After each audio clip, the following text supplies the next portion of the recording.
हिरव्या मुगाचा एक पारंपरिक पदार्थ थंडीच्या दिवसात माझी आई अगदी आवर्जून करायची. त्यावेळेला माहिती नव्हतं हा नुसता टेस्टलाच छान नाहीये, तर ते एक सुपर फूड आहे म्हणून. यामधले हिरवे मूग न भिजवायचे ना त्यांना मोड आणायचे, कच्चेच घ्यायचे आणि कढईमध्ये छान तांबूस रंगावर भाजून घ्यायचे. ते जास्तही भाजायचे नाही, नाहीतर त्याला एक जास्तीचा भाजल्याचा जो स्वाद असतो ना तो येतो. नंतर हे थंड करायचे आणि कुकरमध्ये लावून छान शिजवून घ्यायचे.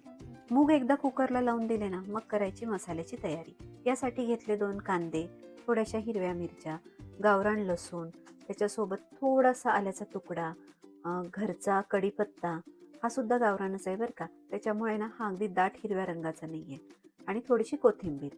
आता या सगळ्याचं करायचं एक हिरवं वाटण आणि कांदा घ्यायचा बारीक चिरून.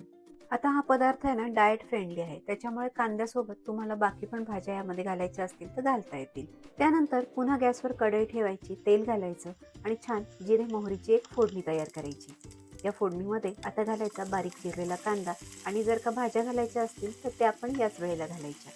यामध्ये ना कढीपत्त्याचा स्वाद खूपच छान लागतो, म्हणून अजून थोडासा कढीपत्ता घातला, हिंग घातला, हिरवं वाटण जे आपण बनवून ठेवलं होतं ते घातलं, आणि नंतर घातले शिजवून घेतलेले हिरवे मूग. आता हे सगळं छान मिक्स करून घेतलं. आता वेळ झाली आहे ती यामध्ये कोरडे मसाले घालायची. यामध्ये घालायचं आवडीनुसार लाल तिखट, मीठ, धणे जिरे पावडर आणि गोडा मसाला किंवा काळा मसालाही चालेल. चना मसाला जर अवेलेबल असेल ना तो अगदी आवर्जून घाला. एकदा छान मिक्स करून घ्यायचं. मसाले छान गरम झाले की यामध्ये घालायचं पाणी. आता मूग शिजवताना जर पाणी जास्तीचं घातलेलं असेल तर ते पाणी सुद्धा इथे आपण वापरू शकतो. माझ्याकडे तसं पाणी शिल्लक नव्हतं म्हणून मी साधं पाणी वापरलं. वरतून थोडीशी हळद घातली आणि झाकण लावून याला आता एक छान दणदणीत वाफ काढून घेतली. आणि अशा प्रकारे तयार झालं आपलं पारंपरिक मुगाचं मेदगं. आमच्याकडे मराठवाड्यात तर याला मुगाचं मेदगं म्हणतात. तुमच्याकडे काय म्हणतात कमेंट करून मला नक्की सांगा.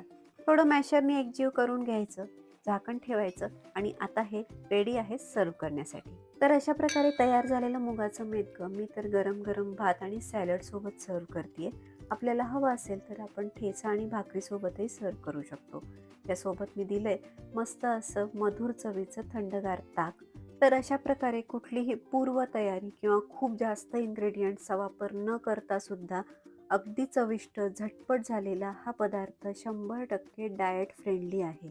तर या हिवाळ्यात हा पदार्थ नक्की करून पहा. रेसिपी कशी वाटली मला कमेंटमध्ये नक्की सांगा. व्हिडिओला लाईक आणि शेअर करायला विसरू नका. आणि नवीन असाल तर टेस्टी राईट्स बाय मेक